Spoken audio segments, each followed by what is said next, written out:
Vision Plus TV, l'excellence et la rapidité. Jour après jour, une année, bientôt nous allons totaliser une année après l'alternance en République démocratique du Congo, la première alternance et passation de pouvoir de manière pacifique. Mesdames et messieurs, bonjour et bienvenue dans cette édition spéciale. Nous allons revenir sur le moment fort de ces grands moments historiques de notre pays. Aujourd'hui, avec le directeur adjoint de la communication, Monsieur Jean-Pierre Wafana. Bonjour. Bonjour, merci de votre invitation. Alors, la première question est de savoir aujourd'hui, quel est votre sentiment une année après l'alternance? Est-ce que vous avez un sentiment de satisfaction d'avoir accompli une grande tâche? Ce n'est pas à moi de déterminer si cette alternance dont on parle tant s'est déroulée de manière tout à fait harmonieuse ou pas. Aujourd'hui, c'est le peuple, la population qui nous regarde, qui peut, n'est-ce pas, voilà, juger, faire des évaluations et, pour déterminer si effectivement cette passation pacifique du pouvoir s'est passée effectivement en douceur. Tout ce que je peux dire en tant que responsable de la communication du chef de l'État, c'est que c'était effectivement le souhait de tout le monde que après les élections, le pays puisse continuer à vivre en paix. Et que les nouveaux dirigeants puissent, n'est-ce pas, donner des garanties que pendant les 5 prochaines années, que leurs desiderata, les desiderata de la population seront, voilà, disons, le chef de l'État va répondre à leurs desiderata. Aujourd'hui, effectivement, un an après, on se rend compte qu'il y a pas mal de choses qui ont été réalisées. Vous vous rendrez compte, après le discours sur l'état de la nation, que le chef de l'État a brossé pratiquement toute la situation depuis son avènement au pouvoir. C'était pratiquement un scan sur tous les secteurs de la vie ici en République démocratique du Congo. Et au sortir de cette allocution, de cet oral, de ce discours, tout le monde était unanime à s'accorder que voilà, rien n'a été laissé au hasard. Et donc, le chef de l'État a parlé de la sécurité, il a parlé de la justice, il a évoqué les questions portant sur la coopération et la diplomatie, il a parlé de la jeunesse. Il a parlé des infrastructures, il a parlé de l'éducation, de la santé, mais aussi d'autres questions qui sont liées à la vie quotidienne de nos concitoyens et évidemment des institutions, entre autres la politique, l'économie et disons, voilà, bien d'autres questions qu'il a pu aborder au cours de son discours. Et nous allons... de manière spéciale et spécifique, nous allons revenir point par point pour parler vraiment spécialement de ça. Et parce qu'une année aujourd'hui après l'alternance, est-ce que le social de Congolais ressemble à ce que le président l'a souhaité?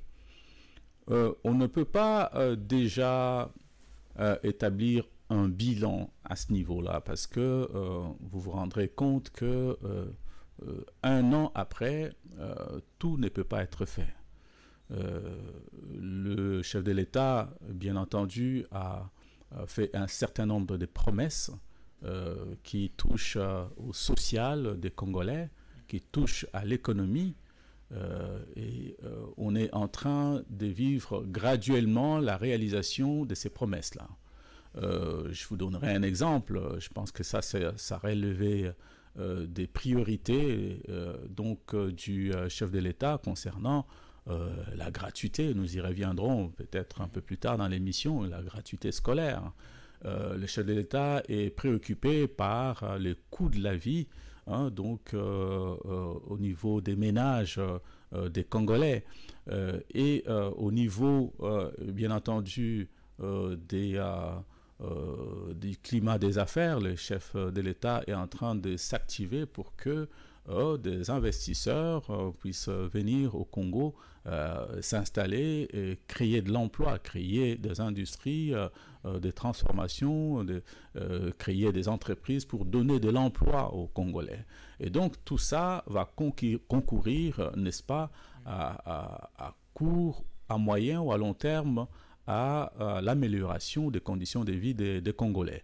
Mais on ne peut pas, après un an, alors qu'on a trouvé un pays au plus bas de l'économie, au plus bas dont les indications économiques étaient au rouge, dire qu'un an après, le chef de l'État peut effectivement répondre aux attentes de la population. Cela va se faire graduellement et j'ai foi en ces promesses et à la réalisation, à la concrétisation ou à la matérialisation de ces promesses-là. Une année après, aujourd'hui, parlons de la politique. Est-ce que le climat politique aujourd'hui en République démocratique du Congo est vraiment favorable et sans un climat morose? Après tout ce qui s'est passé, l'antagonisme avec quelques alliés du pouvoir aujourd'hui de la majorité présidentielle, est-ce qu'aujourd'hui tout est à bon port? Vous comprendrez que aujourd'hui le pays est dirigé par une coalition. Il y a d'un côté le cash et de l'autre côté la famille politique du président honoraire Joseph Kabila et qu'on appelle le FCC. Je pense que comme dans toute coalition, il y a des hauts et des bas.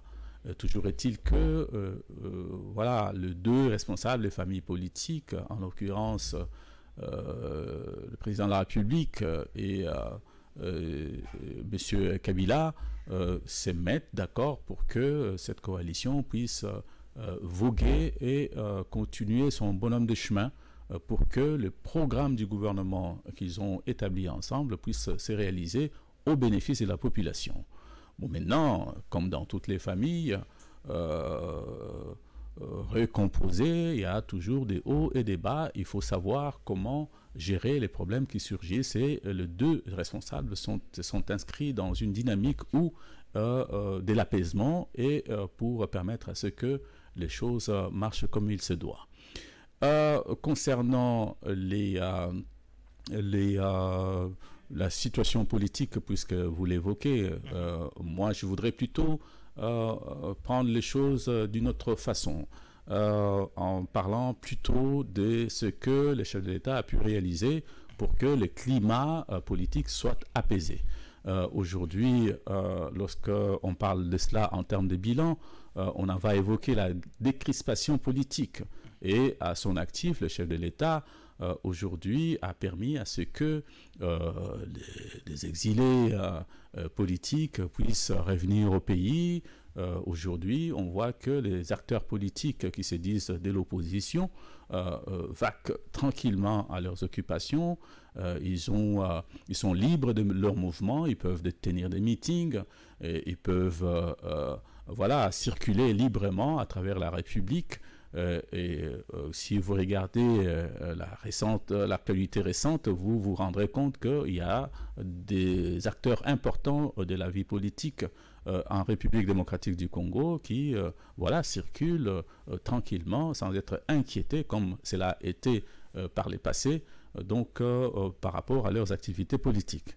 Il y a, à part ça, la fermeture des cachots, on ne cessera jamais de le dire. Aujourd'hui, vous circulerez sur l'étendue du territoire, vous n'allez trouver nulle part des cachots comme ça a été par le passé. Donc il y a comme ça des exemples qui vous démontrent qu'il y a des efforts qui ont été faits, fournis à ce niveau-là pour que la situation politique soit apaisée. Aujourd'hui, on a une opposition institutionnelle qui fonctionne normalement au niveau du Parlement. voilà, il y a un appel qui a été fait pour que cette opposition puisse se structurer avec un porte-parole. Donc, il appartient aux opposants de fournir des efforts à ce niveau-là pour qu'ils se dotent d'un porte-parole, de sorte que, un peu comme le chef de l'État l'a dit dans son discours récemment, qu'il y ait un interlocuteur donc en face, de façon à ce que l'opposition se fasse de manière concrète et qu'elle puisse aider voilà, au niveau du Parlement, le gouvernement à fonctionner normalement comme cela s'est fait dans tous les pays du monde. Donc voilà brièvement ce qu'on peut dire sur le plan politique. Il y a des efforts qui ont été faits pour que voilà, la vie puisse se dérouler en tout apaisement. Mais restons toujours dans la phase politique, mais apparemment, Torchon-Bril, hein, sur d'abord restons focus dans le gouvernement entre au-delà de la coalition, c'est-à-dire la gestion de l'État, le gouvernement dans des ministères, en l'occurrence entre autres le ministère de Finances, où le ministre des Finances et le vice-ministre, jusqu'à présent, il n'y a pas un climat très apaisé. Parce que l'autre vient d'une formation politique opposée dans le passé et aujourd'hui dans une coalition et chacun veut faire un peu ce qu'il pense, ce qu'il veut et c'est le gouvernement et c'est la patrie qui souffre. En tant que directeur de communication du chef de l'État. C'est de façon générale, hein? Il y a des couacs partout. Hein? Oui, je ne peux pas, avec la casquette que j'ai, commenter les brise-billes qui se passent entre le ministre des Finances et son vice-ministre. Est-ce que le climat est apaisé entre le... Je n'ai aucune preuve à ce niveau-là que le climat n'est pas FCC serein. Et Cash. Entre FCC et Cash, comme je l'ai évoqué tantôt, il ne peut pas manquer de problèmes, sauf que il y a une plateforme, une structure qui existe et au sein de laquelle ces genres de problèmes peuvent être débattus donc, entre les deux plateformes politiques. Donc, il appartient aux animateurs de cette structure-là qui représente d'un côté le Cash et de l'autre côté les FCC, de s'asseoir pour trouver des voies et moyens afin d'aplanir les différends qui surgissent au niveau du fonctionnement des institutions pour voilà, donc, permettre au gouvernement de fonctionner normalement. Et donc, c'est un appel que je lance, hein, évidemment, en tant que citoyen. Mais avec ma casquette des fonctions que j'assume au niveau de la présidence, il ne m'appartient pas de commenter voilà, les différends qu'il y a entre un ministre et son vice-ministre. Donc, ce sont des responsables politiques et ils doivent être conscients que, voilà, s'il y a des couacs dans le fonctionnement du ministère des Finances, qui est un ministère clé du gouvernement, cela peut poser pas mal de problèmes donc, dans le fonctionnement et des institutions et voilà, même au niveau des traitements voilà, des salaires, puisque voilà, c'est le ministère qui ordonnance évidemment la rémunération des fonctionnaires et tout le reste. Alors, restons toujours dans la phase politique. Nous allons parler de la célébration. Aujourd'hui, ça fait débat. Célébration d'une année, en fait, de l'alternance. On propose 6 millions de dollars pour célébrer une fête. Et alors que, jusqu'à présent, il y a de morts à Beni, à Butembo, à Yumbi. Est-ce que l'idée est venue de la présidence? C'est une question.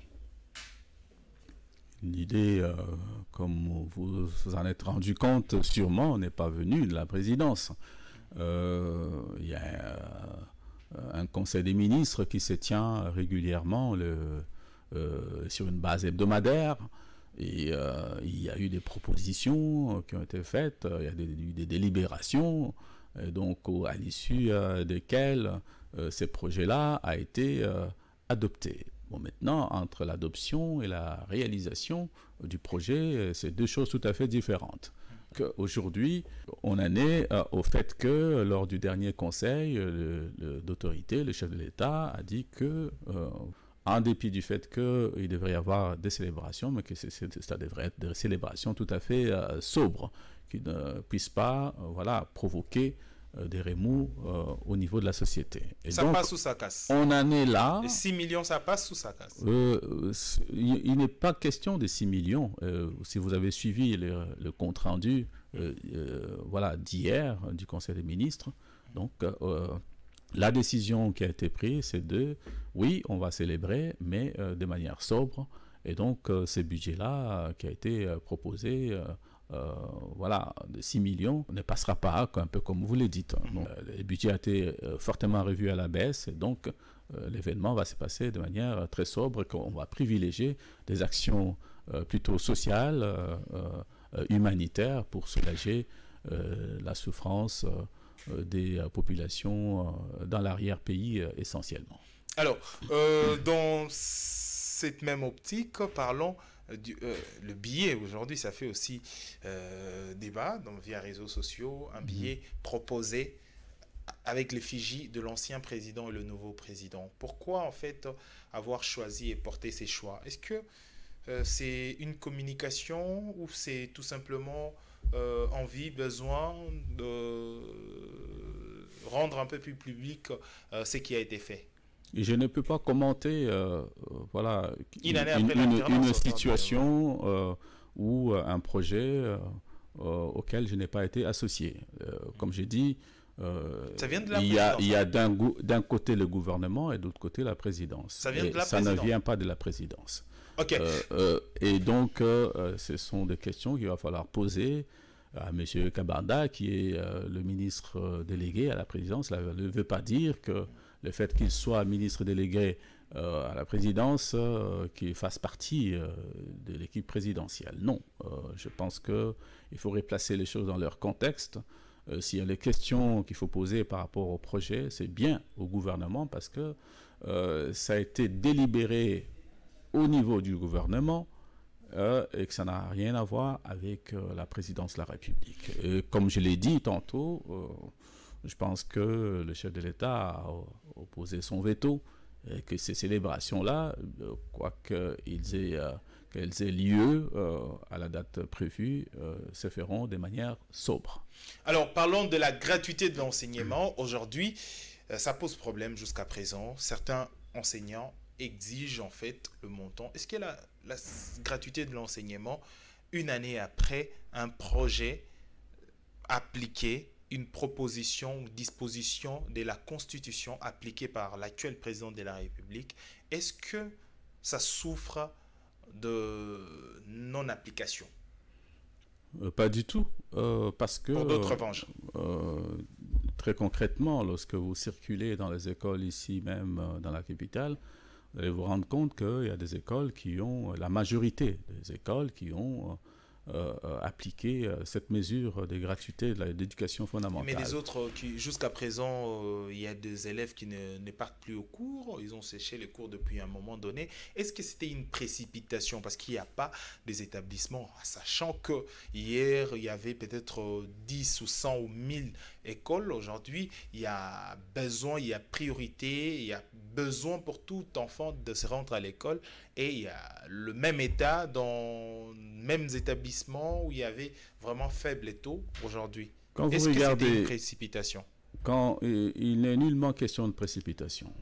Pourquoi? D'abord, parce que la gratuité relève d'une volonté affichée par le président de la République de pouvoir répondre à une disposition constitutionnelle qui décrète la gratuité de l'enseignement fondamental. Et donc, pour lui, il était de bon aloi que cette disposition constitutionnelle soit exécutée. Et c'est ce qu'il a fait, parce que ça constituait, entre autres, une promesse de campagne pour lui. Et une fois arrivé au pouvoir, je pense que c'était parmi les priorités. Et il l'avait dit, il l'a fait. Aujourd'hui, il appartient au ministère de l'enseignement primaire et secondaire de pouvoir faire le suivi pour pouvoir assurer l'exécution de cette mesure-là. Bon, maintenant, on se rend compte qu'il y a une certaine résistance, particulièrement au niveau des écoles conventionnées catholiques. Il y a des raisons à ça, parce que, comme on a suivi au cours des différents débats, il y a cette volonté de la part de nos amis catholiques de pouvoir assurer un meilleur enseignement. Donc cela signifie qu'on veut que avec les nouvelles mesures, avec les nouveaux élans, que l'argent qui sera affecté au fonctionnement de ces écoles-là, à la rémunération des enseignants, puisse répondre aux besoins opérationnels de ces différents établissements scolaires. Et donc c'est ça le souci exprimé par les autorités des écoles conventionnées catholiques. Bon, maintenant, les choses doivent se faire graduellement, progressivement. La mesure a été installée. Maintenant, il va falloir l'exécuter, mais de manière consensuelle, de manière concertée, de manière à ce que les uns et les autres fassent leur part. Le chef de l'État a fait sa part, les enseignants doivent faire leur part, les écoles doivent également faire leur part pour que cette mesure-là soit effectivement concrétisée, soit matérialisée. Et j'espère que les uns et les autres, au fur et à mesure, vont comprendre que ce qu'il y a ici, c'est l'intérêt des enfants, des élèves, pour qu'on leur permette d'aller à l'école. Ce qu'il faut aujourd'hui retenir ici, c'est que cette mesure va favoriser le retour à l'école de plus de 2 500 000 enfants congolais. Et c'est extrêmement important. On a toujours misé sur la jeunesse, parce que la jeunesse est l'avenir de demain. Et donc, il faudrait que chacun soit conscient qu'il est temps qu'on puisse aider le chef de l'État dans sa vision de matérialiser justement l'enseignement fondamental gratuit et nous le souhaitons fermement. L'accès à l'éducation est une priorité et aujourd'hui, est-ce qu'il y a de projections de 2020 à au-delà? Est-ce qu'il y a des projections pour la construction des écoles? Parce que des écoles vraiment modernes, des écoles qui répondent aux normes du 21e siècle, aujourd'hui au Congo. Si vous regardez autour de vous, vous allez vous rendre compte que déjà on est dans l'action. C'est-à-dire qu'il y a déjà des écoles qui ont été réhabilitées, ici même dans la capitale. Il y a des écoles qui sont en construction ailleurs. Et ça, c'est dans le domaine essentiellement de l'éducation. Quand vous regardez dans les camps militaires, vous avez sûrement suivi avec moi l'actualité de ces derniers jours. Et donc, aujourd'hui, on est parvenu à réhabiliter un certain nombre d'écoles ici même dans la capitale. Et les élèves et les enseignants ont reçu des infrastructures mises à neuf pour leur permettre de travailler dans les meilleures conditions. Cela va se faire graduellement. Ce que vous devriez comprendre, de sa vision, il y a une politique qui a été mise en place et qui va être exécutée au niveau du gouvernement. Et c'est le gouvernement qui va faire le suivi de tous ces programmes, tous ces projets qui ont été mis en branle pour le changement, pour l'amélioration des conditions de vie de nos concitoyens, mais aussi pour mettre à la disposition de cette même population des nouvelles infrastructures. Et dans ces cadres-là, vous vous rappellerez que d'entrée des jeux, le chef de l'État avait lancé les travaux d'urgence. Vous regardez au niveau des infrastructures routières. Vous regardez au niveau de l'infrastructure concernant voilà, les établissements scolaires, mais aussi au niveau de la santé, des hôpitaux qui sont réhabilités et d'autres qui sont en construction. Au niveau de l'habitat, hein, il y a des habitations à loyer modique qui vont être construites. Il y en a qui sont déjà en construction et qui seront mis à la disposition des foyers qui n'ont pas assez de moyens. Alors, je connais la jeunesse et je connais leurs problèmes. C'est une partie du discours du chef de l'État. Quelles sont des actions déjà menées une année après pour avantageux, pour faciliter la jeunesse à s'épanouir et devenir plus tard le self-made man? Voilà, ça c'est un des projets majeurs du chef de l'État, que porte le chef de l'État. Je voudrais indiquer ici que j'ai eu l'occasion de l'accompagner à Abuja, au Nigeria, avec une cinquantaine de jeunes qui ont eu l'opportunité de réseauter avec d'autres jeunes venus d'Afrique et en dehors de l'Afrique. Et pour lui, c'était une façon de montrer son attachement à cette même jeunesse, de lui donner de l'espoir. Vous comprendrez que c'est une action qui peut créer des émules. Avec cet échange d'expériences, les jeunes, une fois revenus ici, peuvent partager avec d'autres jeunes. Et dans la foulée, le chef de l'État avait lancé un fonds pour la promotion de l'entrepreneuriat de la jeunesse. Et donc, aujourd'hui, avec le lancement de ces fonds-là, les jeunes peuvent obtenir des crédits pour pouvoir se lancer en affaires. Vous avez évoqué ici le souhait du chef de l'État de faire des Congolais des millionnaires. Les jeunes ne sont pas exclus de ces processus.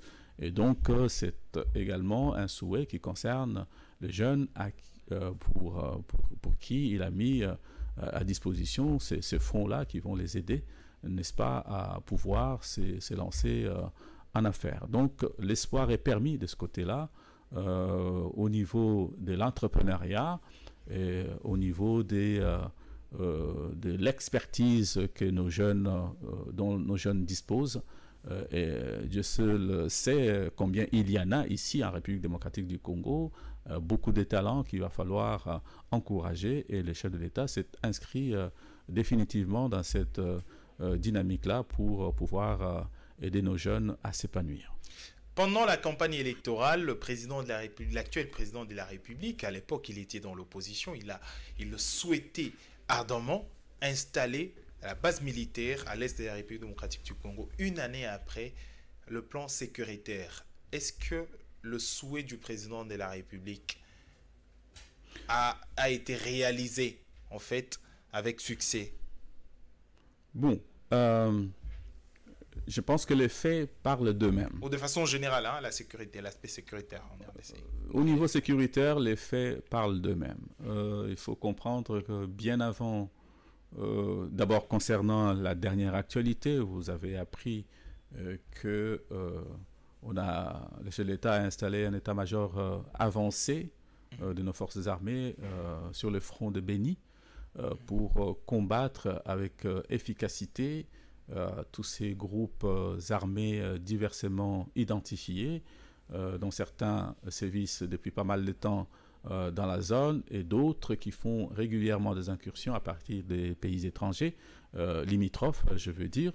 Et depuis qu'on a installé cet état-major avancé, il y a des avancées significatives, effectivement. Il y a des résultats très positifs, et des zones jadis entre les mains de ces groupes armés sont en train d'être récupérées graduellement par nos forces armées, et je pense que cela va contribuer à ramener la paix dans cette zone assez troublée de la République. Vous aurez aussi appris que il y a eu capture d'un certain nombre d'éléments qui déstabilisaient cette région, des combattants d'origine rwandaise qui ont été récemment reconduits à la frontière pour que le Rwanda les reprenne en charge. Et donc, ça aussi, c'est à mettre sur le compte de nos forces armées qui sont en train de contribuer à ramener la paix à l'est du pays. À part ça, il faut aussi mettre au crédit du chef de l'État toutes ces descentes à l'est du pays, notamment dans la région des Béni, à Goma, Bukavu, pour conférer avec nos concitoyens, les rassurer. Et dans la foulée, il a tenu pas mal de conseils de sécurité provinciaux pour rappeler à l'ordre nos responsables militaires pour qu'ils prennent leurs responsabilités vis-à-vis de la sécurité des biens et des personnes dans cette partie du pays.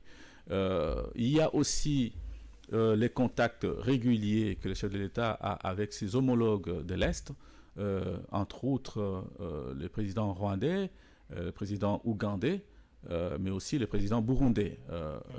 Voilà, donc il y a comme ça des actions qui sont menées pour ramener la paix dans cette région, et ça prend justement des rencontres régulières avec nos voisins parce que voilà, il faut faire la paix. Est-ce qu'avec ça, ça va permettre, il y aura une solution durable parce que faire la paix, vous savez, non seulement Joseph Kabila, l'ancien président, était en bonne relation avec le président rwandais, je crois, et certainement avec le président burundais, mais rien n'a changé au pays. L'Est de la République démocratique du Congo, nuit et jour, ont tué. Il y avait la multiplication de forces armées et de miliciens.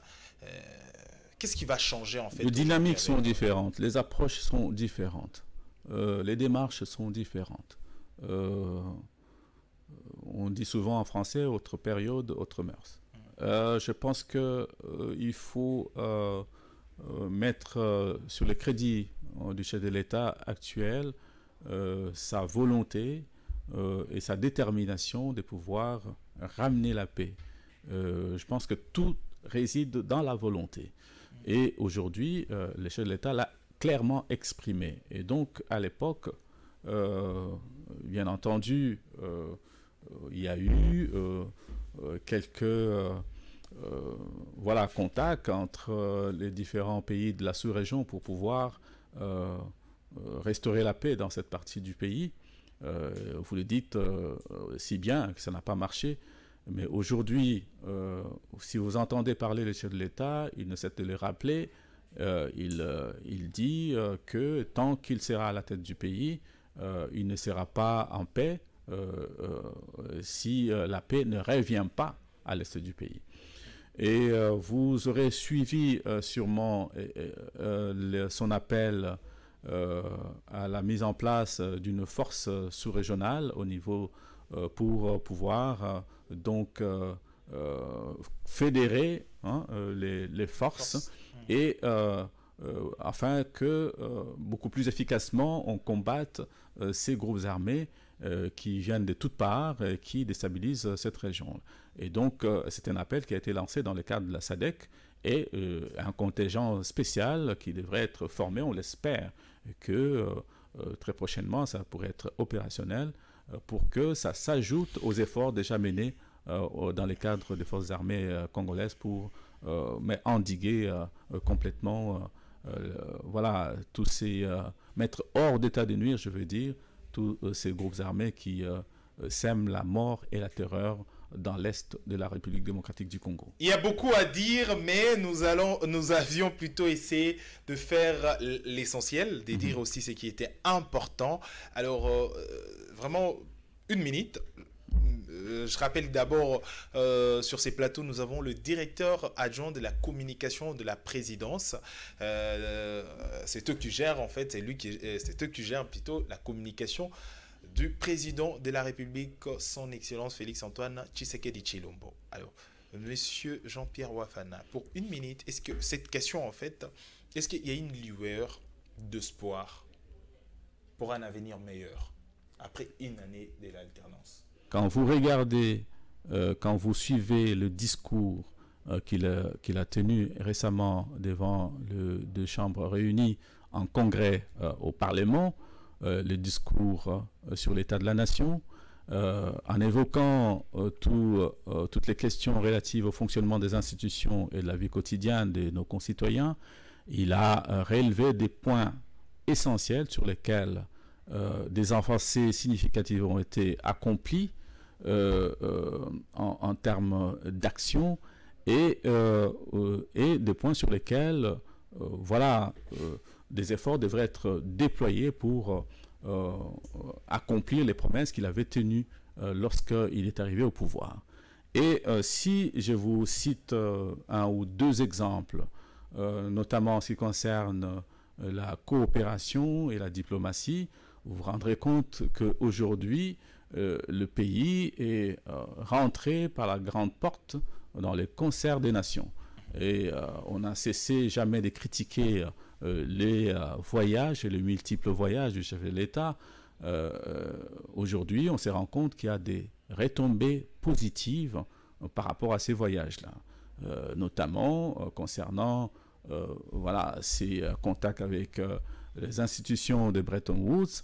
Je parle ici des Fonds monétaires internationaux et de la Banque mondiale. Je parle ici de la relance avec la Belgique. Je parle ici de la relance également avec la France, l'Allemagne. Récemment, vous avez suivi le voyage du chef de l'État dans ces pays où il a rencontré la chancelière Angela Merkel. Et dans tous ces pays-là, il y a une volonté affichée de pouvoir reprendre économiquement avec la République démocratique du Congo. Ce que ça va avoir comme impact, c'est quoi? C'est qu'on ouvre la porte aux investissements. Et il n'y a pas meilleure personne pour donner des garanties que le chef de l'État, et il l'a fait. Et aujourd'hui, on voit des retombées de manière graduelle, et nous espérons que cela va contribuer à ce que le Congo puisse retrouver sa place effectivement dans le concert des nations. Merci, Monsieur Jean-Pierre Wafana. Je rappelle que le directeur adjoint de la communication du président de la République. Ça n'est fini pour cette édition. Mesdames et messieurs, merci de l'avoir suivi sur Vision Plus TV en plusieurs diffusions sur Congo Web Télévision. Merci pour votre fidélité. On se retrouve trop prochainement. C'était Focus, une année après l'alternance. Essentiellement, nous avions parlé certainement de presque tout. Mesdames et messieurs, ça n'est fini. Au revoir. Vision Plus TV, l'excellence et la rapidité.